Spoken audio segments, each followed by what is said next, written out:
ये बाहरी बातें मत देखना कि शरीर रोगी है, भारी समस्या खान पान की भी नहीं है, बास की भी व्यवस्था नहीं, क्या क्या तकलीफें भक्तों को मिलते, ये बाहरी बात है। अंदर क्या सुख मिलता है वो दिखाया नहीं जा सकता। वो तुम्हारे नेत्र हो तो तुम देख लो कितना अपार सुख प्रभु प्रदान करते हैं। जैसे लोगों की प्रश्न धारणा रहती है कि भक्तों को, धर्मात्माओं को तो बड़ा दुख भोगना पड़ता है। नहीं, दुख तो पापियों को भोगना पड़ेगा। दुख की स्थिति में भी महासुख में जो निमग्न है, उन भक्तों के हृदय की गति को तुम मानसिक दृष्टि से नहीं देख सकते। अगर भक्तों को दुख में दुख मिलता तो माता कुंती कभी दुख नहीं मांगती। उन्होंने दुख में सुख सिंधु को पाया है।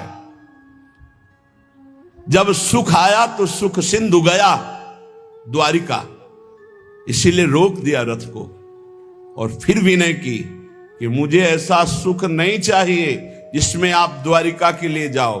हे सुख सिंधु, मुझे पग पग पर दुख मिले, क्योंकि जब जब दुख मिला तब तक सुख सिंधु हमारी तरफ आते दिखाई दिया।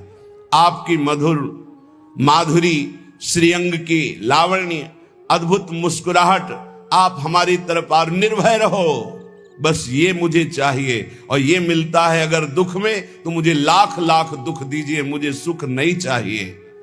कौन जानता है, सब बहिर्मुख बाहरी वृत्ति रखने वाले भक्तों को बड़ा दुख होता है, फिर सुख किसको होता है। देखो कह रहे, प्रभु के अनुपम सुख सागर में जो डूबा रहता है निस्दिन, है मिलता नहीं कहीं ढूंढे उसको दुख का तिल भर जीवन। शरीर से असंग रहो, वृत्तियों से असंग रहो। ये झूठा, ये कपटी, ये दुष्ट संसार कभी तुम्हें सुख नहीं दे सकता। मान लो हमारी बात। अगर तुमने सुख लेने की या सुख देने की भावना की संसार में, तो फंस जाओगे। एकमात्र प्रभु से संबंध और प्रभु का भाव, तब तो चलेगा। प्रभु का भाव छोड़ दिया और व्यक्ति भाव लेकर सुख दुख का व्यापार किया, फंस जाओगे, फंस जाओगे। एकमात्र प्रभु संबंध, निर्विकार, ये बहुत दुष्ट संसार है, ये समझ में नहीं है। सेवक जी महाराज कह रहे, एक संसार दुष्ट की संगति, ताहू में तुम पुष्ट करावो, बिनती करो सकल धर्मिन सो धर्मी हुए जिन नाम धराओ। स्वार्थ सकल तजी गुरु चरणन भजी, गुण नाम सुनि कथि संतन सो संग करी। काल ब्याल मुख पर्यो कफ पित्त बात भर्यो, भ्रमयो कत अनन्य कहे की जी लाज धरी। स्वार्थ का त्याग करके गुरु चरणों का भजन करो। तुम्हारा शरीर कफ बात पित्त से बना हुआ कभी भी नष्ट हो सकता है, इस पर विश्वास मत करो। हर समय भजन, लाख समझाओ, ये तब समझते हैं ऐसे जड़ जीव जब इनको भयानक दंड मिलता है। ये प्रार्थना, विनय, कृपा, इन शब्दों से इनका परिचय नहीं होता। ये दंड, तिरस्कार, भयानक दुख की जब परिस्थितियां आती, तब ऐसे दुष्ट पुरुषों को पता चलता है कि कोई है ईश्वर, कोई है विधाता, विधान करने वाला, अब मुझे वो बचा ले। तब उसको याद आती है भगवान की। इस संसार में जो वस्तुओं का, व्यक्तियों का मिलना है, वो प्रारब्ध से होता है। मिलना और बिछुड़ना जग में है निश्चय प्रारब्ध अधीन, किंतु चित्त का स्मृति सम्मेलन रहता नितंतर में लीन। बाहरी व्यक्ति, बाहरी वस्तु, बाहरी स्थान का संयोग प्राप्त होने पर यदि हमारा चित्त हमारे इष्ट के चिंतन में है तो सही निकल जाओगे, माया फंसा नहीं पाएगी। और अगर आपका भगवत चिंतन छूटा तो हर व्यक्ति, हर वस्तु, हर स्थान आसक्ति रूपी दोष पैदा करके आपको अपने अधीन कर लेगा। विश्वास कीजिए, जो बड़े बड़े दिग्गज दिशाओं को भी जीत सकने की ताकत रखते थे, वो वासना में फंस करके नष्ट हो गए। जो अपनी भुजाओं के बल से लोकपालों को भी भयभीत कर दें ऐसे सामर्थ्यशाली थे, वो इंद्रियों की गुलामी में नष्ट हो गए। इसलिए वस्तु, व्यक्ति, स्थान का सानिध्य पर भगवत चिंतन न छूटने पावे तो कोई फंसा नहीं पाएगा, फंसते हुए भी निकल जाओगे। और भगवत चिंतन छूटा तो निकले हुए भी फंस जाओगे। आपको लगा मैं निकल गया, पर अगला कदम दलदल में ही होगा और आप फंस जाओगे। इसलिए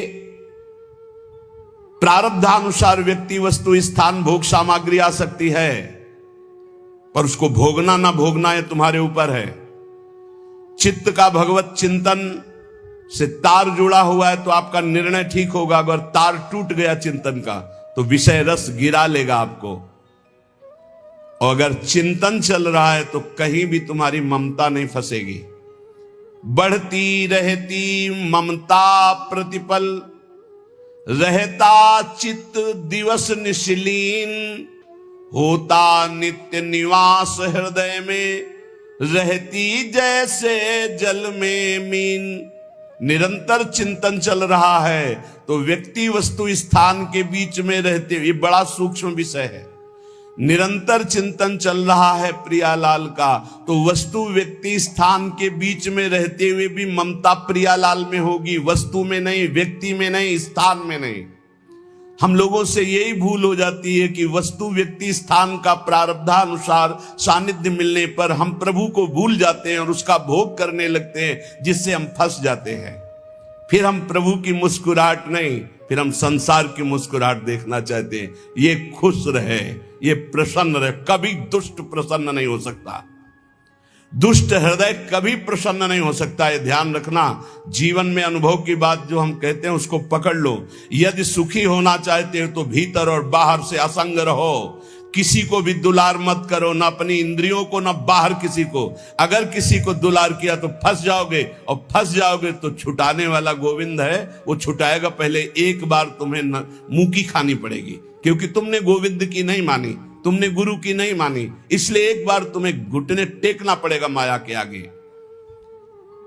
अब हो गए जब राधा के, तब शोक भय कुछ भी नहीं, सब तरफ धारा प्रबल आनंद की है बह रही।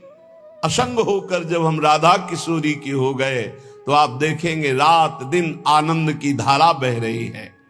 इसलिए उत्तमा भक्ति का लक्षण है किसी भी तरह की कोई अन्य अभिलाषा हमारे हृदय में जागृत ना होने पावे। ये सबसे ज्यादा भक्ति में बाधा पहुंचाती, भक्ति में, ज्ञान में, किसी भी योग में। गीता जी में भगवान ने कहा है, ज्ञानियों का नित्य बैरी है काम, कभी ना घाने वाला महापापात्मा, इसको मार डालो अर्जुन। जो भगवत मार्ग में चलते हैं, बहुत ये गूढ़ विषय है। यहां सावधान किया है कि जो लोग रास के महामहिम स्वरूप को ना जान करके और बहुत सी स्त्रियों के साथ तुच्छ व्यवहार करते हैं, इनको घोर नरक की प्राप्ति होती है। पूज्य भाई जी से हनुमान प्रसाद पोद्दार जी महान भाव में डूबे हुए, जो राधा बाबा जैसे सन्यासी को भी प्रेम रंग में रंग दिया और जिनकी कलम ने लाखों को भगवत प्राप्ति करा दी, वो बोल रहे हैं, ये मैं सत्य कह रहा हूं, सारा संसार परमात्मा स्वरूप है, इसमें मुझे कोई संशय नहीं है। लेकिन जो परमात्मा श्री कृष्ण का स्वांग बनाना चाहता है और पराई स्त्रियों से गंदा आचरण करता है, इनकी घोर दुर्गति नरक में होती है। मुझे कोई संशय नहीं कि पशु पक्षी कीट पतंग जड़ चैतन्य इनमें श्री कृष्ण नहीं है, पर श्री कृष्ण लीला का अनुकरण करने की सामर्थ्य नहीं है। ये सब अंश स्वरूप है। कौन है गिरिराज जी को उठा ले, उठा के दिखावे, गिरिराज जी है तो सब में श्री कृष्ण। कौन है कि एक भयानक विषधारी सर्प के फणों का बार बार प्रहार हो रहा है, सर्प उगिल रहा है, विष, ऐसा विष जो पूरा काली दह विष से युक्त है कि पक्षी उड़ जाए तो मर जाए गिर करके, ऊपर से उड़ जाए, और भगवान को काट रहा है, कोई फर्क नहीं पड़ रहा। कौन ऐसा है जो दावानल को अपने मुख में पी ले? कौन ऐसा है जो 6 दिन का है, 6 कोस का शरीर जिसका, ऐसी पूतना को परम पद प्रदान कर दिया? कौन ऐसा अघासुर बकासुर बड़े बड़े दिग्विजयी कंस आदि को मार के फेंक दिया? कोई कृष्ण की समानता कर सकता है? इसलिए भगवान श्री कृष्ण की आज्ञा का पालन किया जाए।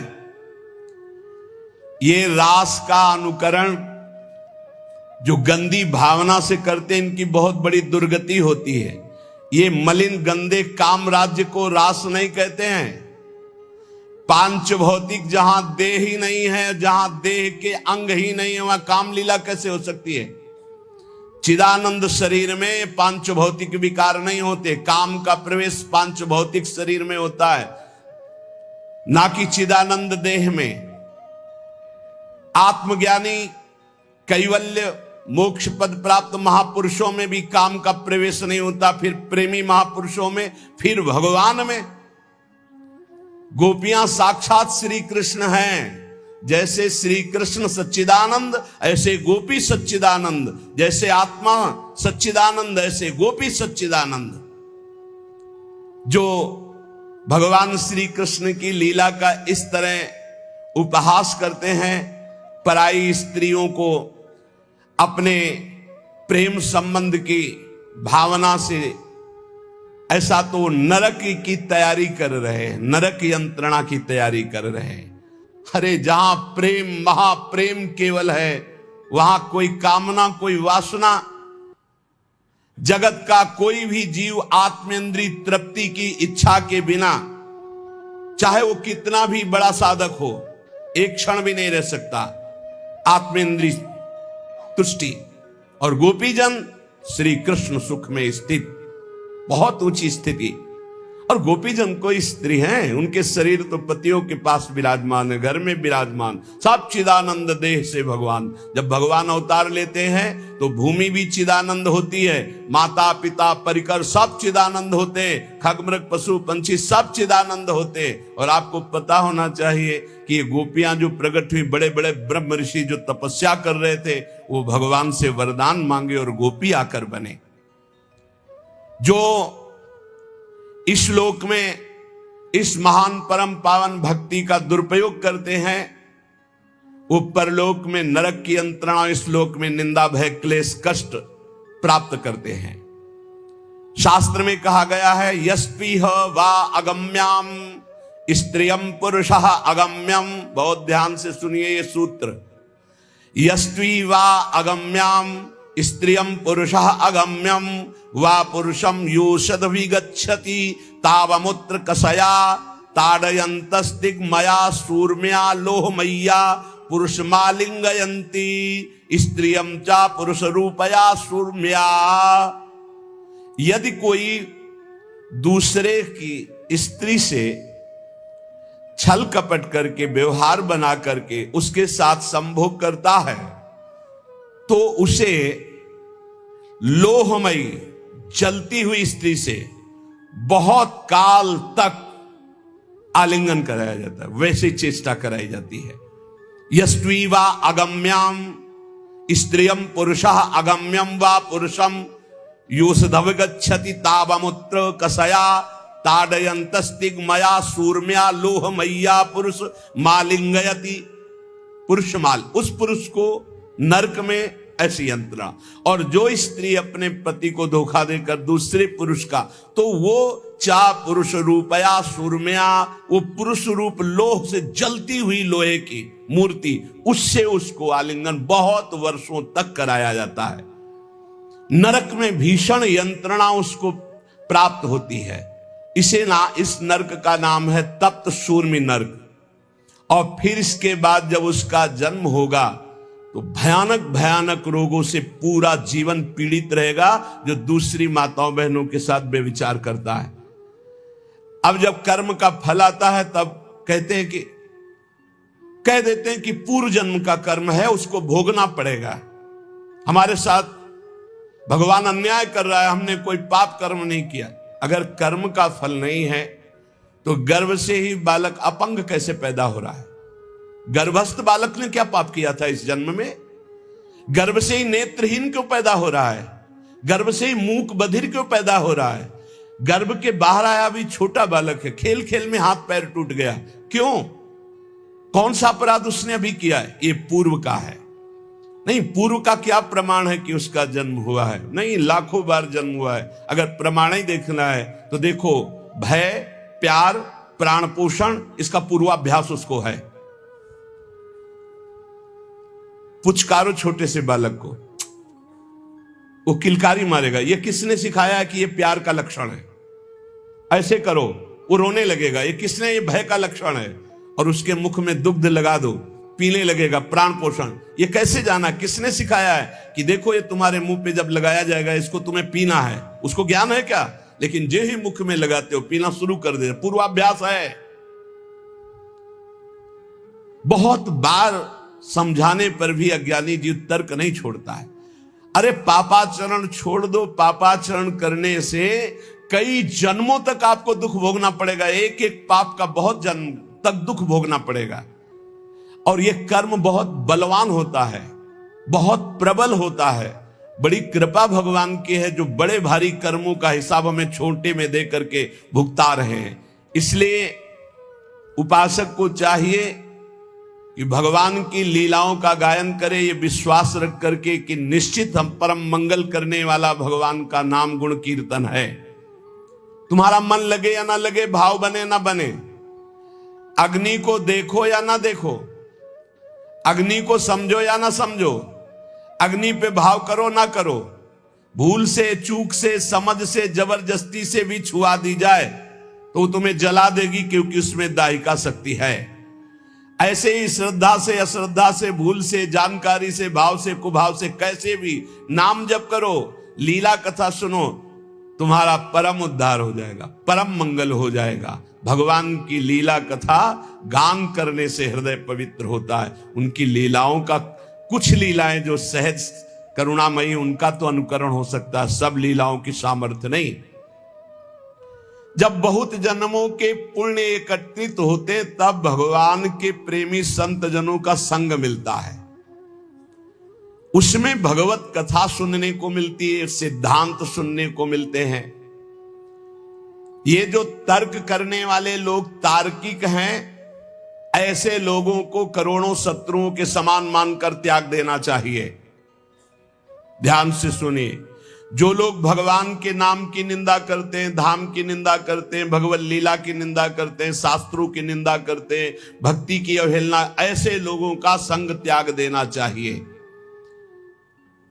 जो गृहस्थ में है, संसार में है, संयोग बनता है, भगवान कृपा करते हैं, सत्संग सुनने को मिलता है। लेकिन ऐसे लोग मिल जाए तो उनकी श्रद्धा बहुत कोमल होती है, वो नष्ट हो जाती है। भगवत लीला कथा ही एक ऐसा उपाय है जो हर जीव का परिवर्तन कर देती है।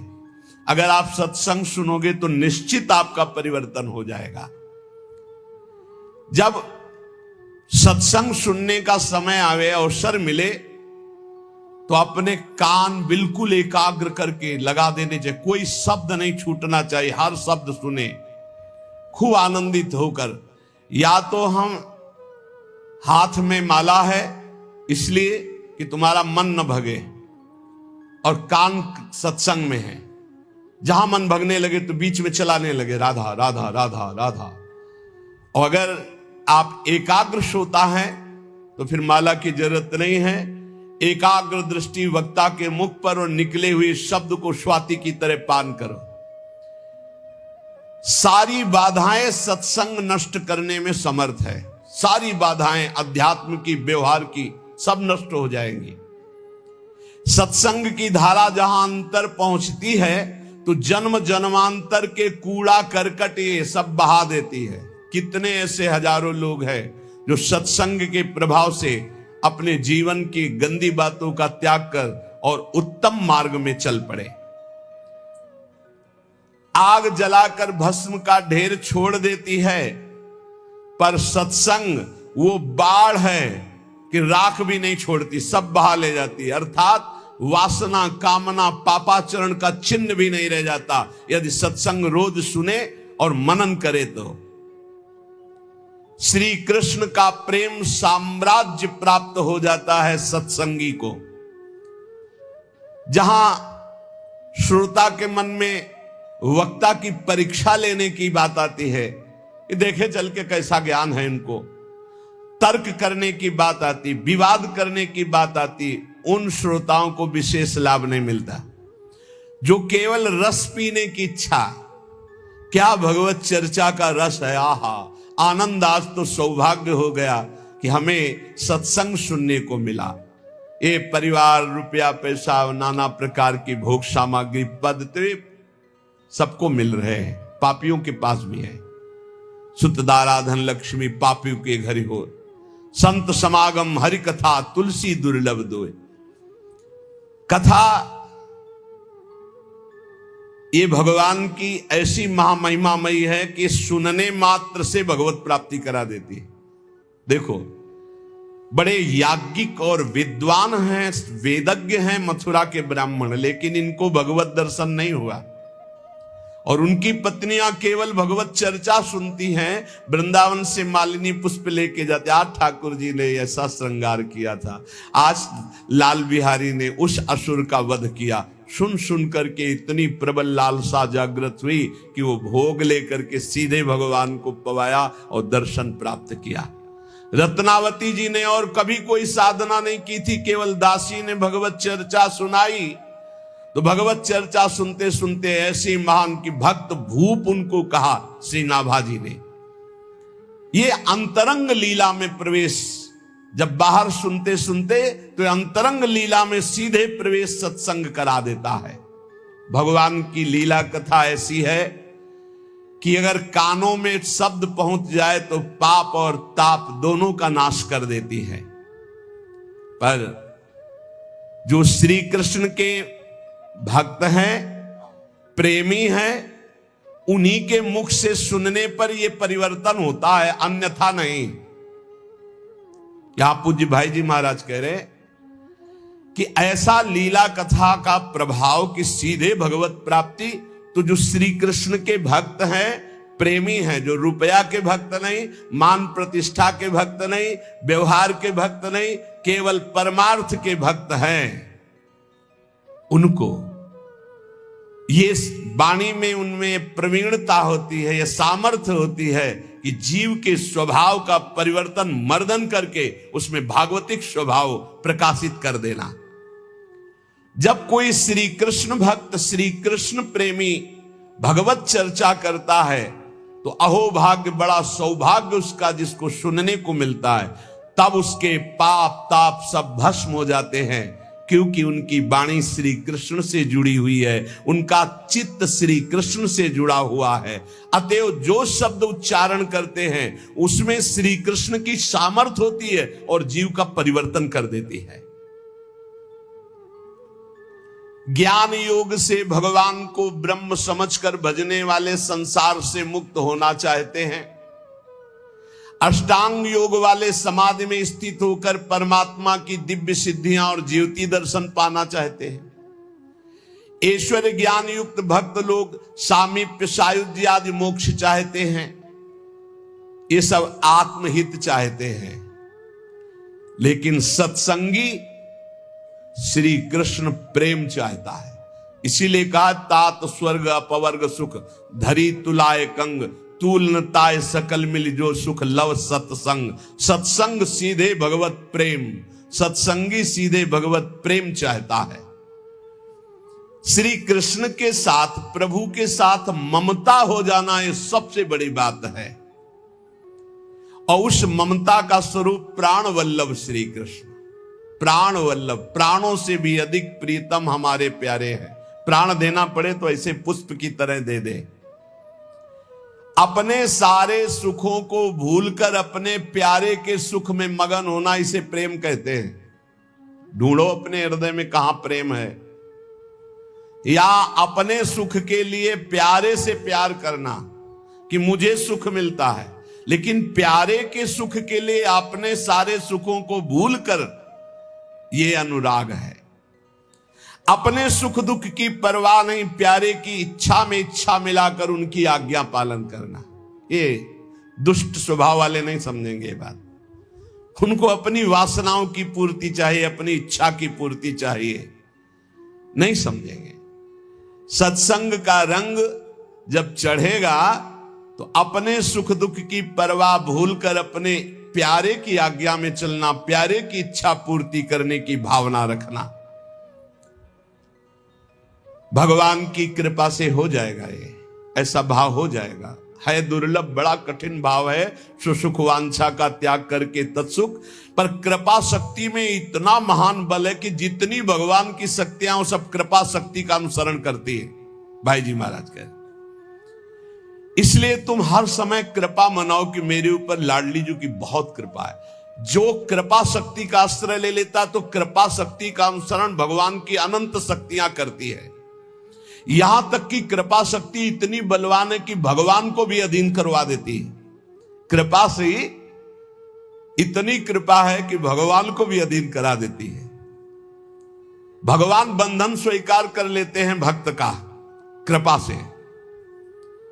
इसलिए भगवान की जितनी कृपा मनाते रहोगे उतना ही आपको अनुभव होता रहेगा कि आपकी अध्यात्म उन्नति हो रही। बहुत बड़ा ये शब्द है कृपा। इसका परिचय साधना में जब अहम ग्रह साधना थी तब परिचय नहीं था। कृपा बहुत बड़ा, कृपा से सब कुछ हो जाता है, सब कुछ कृपा से हो जाता है। बस हर समय अनुभव करते रहो। श्रीमद् भागवत में लिखा है कि श्लोक में अर्थ है उसका यह है कि जो हर समय भगवान की कृपा मनाता रहता है, जो दुख सुख आता है उसे भोग लेता है और भगवान की स्मरण में तन्मय रहता, कृपा मनाते, बड़ी कृपा। दुख आया तो बड़ी कृपा, सुख आया तो बड़ी कृपा, विपत्ति आई तो बड़ी कृपा, संपत्ति आई तो बड़ी कृपा। तो वो भगवान को ऐसे प्राप्त हो जाता है जैसे पिता की प्रॉपर्टी पर पुत्र का स्वयं अधिकार हो जाता है, ऐसे भगवत प्राप्त हो जाता है।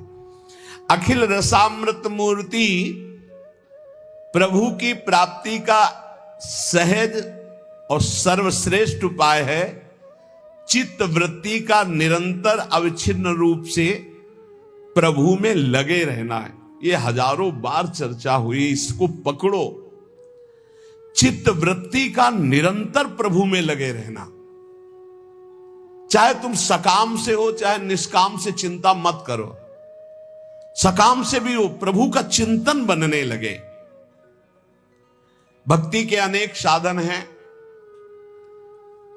बड़े बड़े महापुरुषों ने, ऋषियों ने, ब्रह्म ऋषियों ने भगवत प्राप्ति की बड़ी साधनाएं बताई है, व्याख्याएं की है। यहां उत्तमा भक्ति का क्या स्वरूप है, बहुत समझने का विषय है।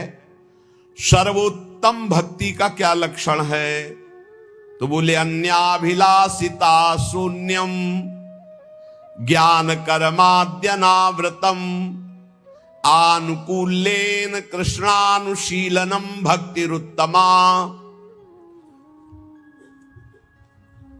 जो सौंदर्य माधुर्य निधि बड़े बड़े महात्मा, बड़े बड़े ब्रह्मज्ञानी तपस्वियों के भी मन को बरबस खींच लेते हैं। बड़ी अद्भुत रूप माधुरी जिनकी है, अनंत प्रभुता है जिनकी, अनंत ऐश्वर्य है जिनकी। भगवान देवादिदेव महादेव और ब्रह्मा जिनकी आज्ञा का पालन करते हैं, जो उनके चिंतन में रहते हैं, वो सबके मूल आश्रय तत्व भगवान श्री कृष्ण चंद्रजू। अनुकूलता युक्त अनुशीलन, उत्तमा भक्ति का लक्षण श्री कृष्ण अनुकूल लेना। उत्तमा भक्ति अनुकूलता अर्थात श्री कृष्ण की रुचि में रुचि मिलाकर। कैसे जानेंगे श्री कृष्ण की रुचि क्या है? संपूर्ण गीता भगवान की आज्ञा है। भागवत में एकादश स्कंद में उद्धव जी को जो आदेश कर रहे हैं, हम सब भक्तों को आदेश कर रहे हैं। भगवान श्री कृष्ण की। हेलो एवरीवन, राधे राधे, जय Shri Krishna. Thank you so much guys, video देखने के लिए आप लोगों का बहुत बहुत धन्यवाद, तहे दिल से शुक्रिया। और हाँ गाइज, आप लोगों का जो भी कमेंट हो, जो कुछ भी आप लोग पूछना चाहें ना, तो आप लोग हमें कमेंट बॉक्स में पूछ सकते हैं, ठीक है? हम रिप्लाई देंगे आप लोगों का। और बहुत बहुत धन्यवाद, थैंक यू सो मच। और हाँ, नाम जाप करते रहें, क्योंकि कहा गया है कि कलयुग केवल नाम आधारा, सुमिर सुमिर नर उतरहु पारा। इस संसार में सब कुछ जो कुछ भी आप देखते हैं ना, सब चीज़ें बदलती हैं, और जो चीज़ें बदलती हैं सब माया है। सत्य हमेशा एक रहता है, अडिग रहता है। सत्य कभी भी नहीं बदलता है, चाहे कुछ भी हो जाए। इसलिए प्रभु का नाम लीजिए, उनसे आस्था लगाइए, उनसे प्रीति लगाइए। यही हम लोगों का सच्ची कमाई है। ओके, तो नाम जाप करते रहें, लोगों का हेल्प करें, जो लगे सही है उसका हेल्प करिए। जय श्री कृष्णा।